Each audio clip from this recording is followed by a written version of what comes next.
BPW was chartered in 1883, and we assumed control of a cobbled together water system at that time. We had like no records of what existed pre-1895. I'm assuming this was because even 1895 our records talk about steel pipes. I'm assuming this stuff was like before that. So when they redid the Civic Center, they pulled out wood water main that was probably about 8 inches, about a railroad tie in length, hand cut and carved. The cool stuff about it is it was completely square. It looked like somebody took a railroad tie and sat there and carved a hole through the entire thing. A lot of the wood water main you see elsewhere is split log, and then they carve out the inside and band it back together. So this was wood blocks that they pieced together. So the stuff at the Civic Center was probably 8 inches, and the stuff on 6th Street was getting down to about 4. So my role is, you get your transmission main and your distribution main. So yes, historic at times. So we get to see it all, and that's the fun part. Okay. 401.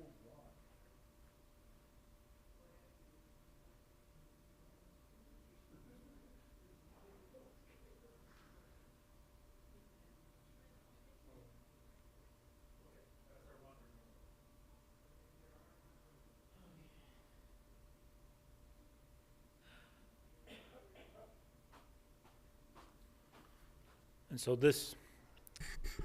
good afternoon, for those gathered here in the council chambers and online. This is a public meeting for the 18th Street galvanized service replacements. And no, the photo on the startup, that's just actually is a valve that was installed near 18th Street when we redid the street back then. That valve was about 6 feet tall, and I just like that photo because we go from big pipes to little pipes in this whole project. I am Mark Gibson. I'm the engineer running this project. So if you guys got any problems, feel free to call the BPW and ask for me. Also, a lot of the communications you'll get will have my direct number on it. So what are we doing? We're doing water service replacements. This is I don't want to say fallout, but extension from the Flint water crisis. In Flint, they had issues with pipes that had lead-containing materials. The pipes in Flint were actually made out of lead. It's lead pewter. It's very soft and flexible. We have no record of those pipes in the city of Holland, but we do fall under classifications for the service replacements because the fittings on these services were lead containing. We don't have any of the water chemistry problems that Flint had. We've done extensive testing on these galvanized services. We do not detect lead. All that having been said, the state law says that we must replace these, and so we are replacing them. So we'll get to the next steps. Everybody should have received a letter in the mail. We've stepped up to an electronic agreement now that there's a link on the BPW website, or there was a QR code you could just scan with your phone and hopefully just scan through and just say I accept and such. So we do this a lot. We collect your information and your acceptance to electronically now. We need that because we are still entering your private property and we are working on what you own, the water service from the curb box to your house. So we do need your permission to work on your private property. And we can't do anything until that permission is given. So we might relocate the service if it just benefits everybody involved. It will enter the home in a different place. We put in a new service and essentially abandon the old one. The techniques we're using are nothing different if you called Unima Plumbing and asked them to do this for you. They would do the exact same thing. We're just paying for it, not you. So what are we talking about?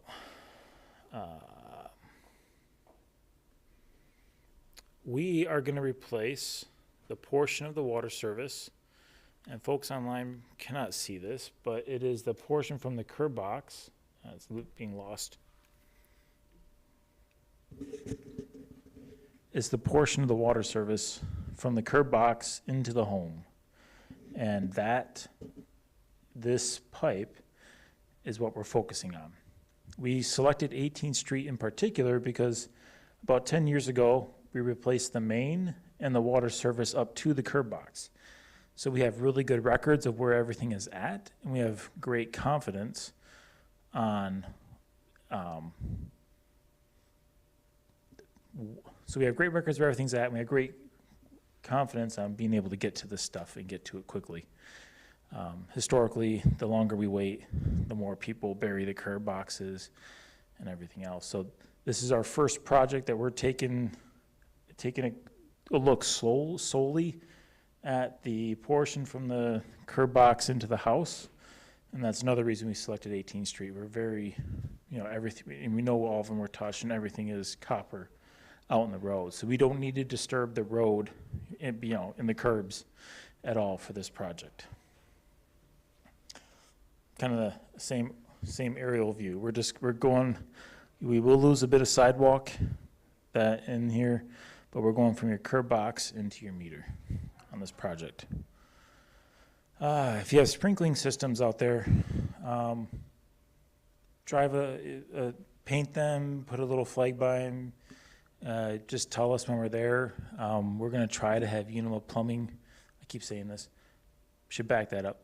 We hired Unima Plumbing to do the work. So I keep saying Unima Plumbing. Unima Plumbing is going to be doing the work for us. If they break them, we're going to have them fix those sprinkler systems right then. And if there is a problem, if we don't get them, just let me know. We are on the hook to replace your sprinkler systems if we break them. We're going to go from Cleveland to Central. This is the kind of the map that we're working off of. This is the information we know. All the services in red are the ones that are getting replaced. We are specifying trenchless construction by Unima. So what that will look like is they'll dig a hole in the right-of-way between the curb and sidewalk. We're allowing them to take 2 squares of sidewalk for every service. Should get them a hole big enough to get to the curb box if they need to. We'll replace that sidewalk at our cost if it is. And then they will directionally drill. There's also what's called missling. They kind of hammer it through the sand. They have some success what's called pulling. They connect the pipes and pull them straight from the house out to the road. And so Unima's done all these various techniques. They kind of select the technique based on how things are built, what they're seeing, and that replaces the pipe out there. Occasionally, they may need to dig a short hole right at the house if they're seeing something where they can't get if it comes in the corner of the house and they want to bring it around, or just something, they might need to dig a little hole right up in your yard, and we'll fix that also while we're there. Should be noted, some of these services do clip driveways. We'll see, like 365 right here. If the service is in a driveway and it makes the most sense, we may take up the driveway apron to do the work. We'll replace the driveway apron free of charge. That is included in Unima's contract.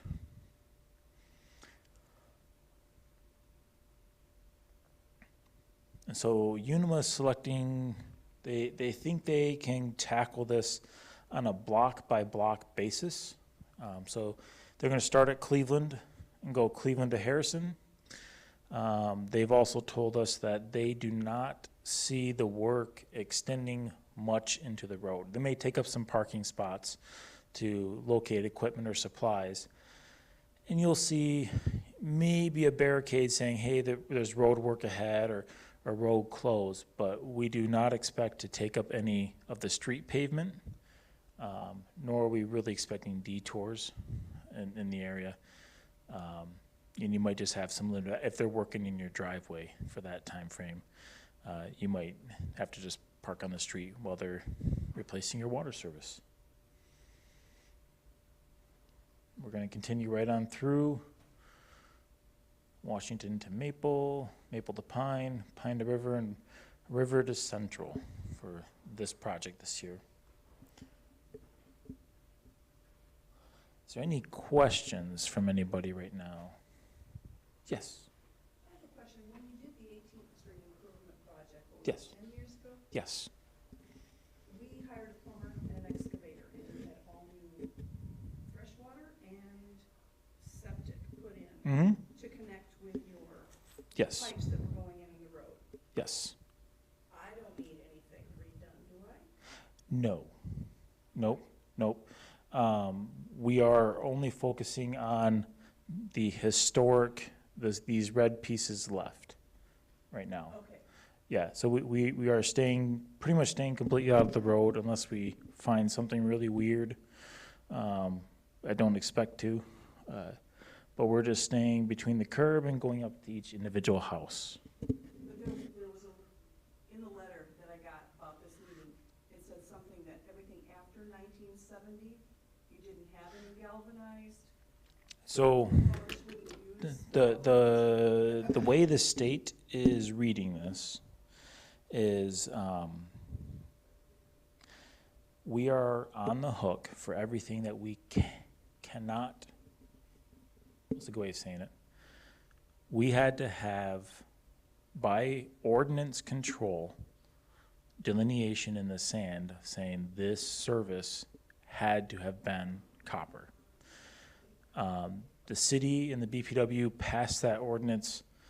We actually found it, I think it was February 8th of 1971 or something. They actually passed that ordinance. So that there's this cutoff that the Eagle is saying, okay, any record you have before that, you basically assume it most likely is galvanized. And you have to go look at it and check at it. Anything installed after that, if you said people had to follow the law, you can assume it's copper. And so then it doesn't fall under the lead copper rule, is what it's called, the LCR rule. If you go to Eagle's websites, they call it the lead copper rule. And they have a lot more publications. But and so the intent there is in terms of plumbing, the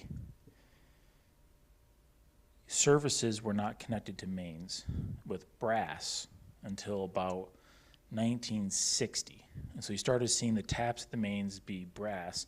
And we still use that same technology now. Everything on 18th Street has a brass tap in the ductile iron main that was installed in 2010. And then copper up to the curb box. So that technology has been in use since about 1960. We delineated it into ordinance about 1971. Everything installed before that was a lead fitting, a lead containing fitting. They would drill a hole, and then it was like a soft pewter that they would drive into the main. And so all of these old services, I should pull one out of a project and bring it. There's about a 6 to 1 inch section that this fitting, that was the corp, they call it the corp at the main. And then everybody in Holland had steel from that point into the house. And so that's why we're chasing these services, is to comply with the lead copper rule of the state. So can you look on here and look between Pine and Maple at 130 West and see if your records think that we need these services? Yeah, I could look here, or we could, pull up my mapping system. See it between Pine and Maple? I still show you as having, you got replaced, but we're questioning what we didn't have a good record. And so if you did it separately from us, It just means that that record never passed through all 6 hands that it does to get to us. And so if you are copper, great. We won't be messing with your house. Or copper or plastic, that's great. We just had no idea. We had incomplete records. Okay. And so we had to verify that. At the same time that you guys did the Great. improvement project, that the guy had to use the correct stuff, had to use copper. He had to meet, plastic he had to at meet that time. plumbing code. Right, Yes. okay. So yes, he would have used materials the state deems are okay. Wonderful. Who do I contact to let them know that, yes, we have good, It would be me. okay, I'll give you a business card, and we might okay. just trade an email or two and just to clean up my records. Okay. Are there any other questions at this time? We could stop the presentation and I can just pull up individual homes. Okay. As long, yeah, might as well take a look. 55. So we're showing you as copper to the galvanized, and we're actually thinking that that's gonna most likely affect your driveway because you're about middle of your apron. So it's very faint, but we show that service coming in the corner of your house and going right up your driveway. And so most likely we'll take up your apron and Unima will drill in a new service and then connect you. Because I know in the house, it's right in the middle of the basement. And then this is the fun part with this stuff. Historically, we actually have better records than most utilities, but we're still 90% accurate. 90 to 95, just depends on the age of the district and everything that went on. Because I know Unima has done work there, and so they put in all our new meters and all that sort of stuff years ago. Fantastic. Before they dig up and come in and look. How's that? There we go. We tell them that, like, this is our best bet. Yep. And, I you know, understand. if we have to just, you know, somebody did fix it and we didn't get the record, you know, some years we got great records, some years people went on vacation and we never got told anything. All right, I'm gonna just end the presentation and we'll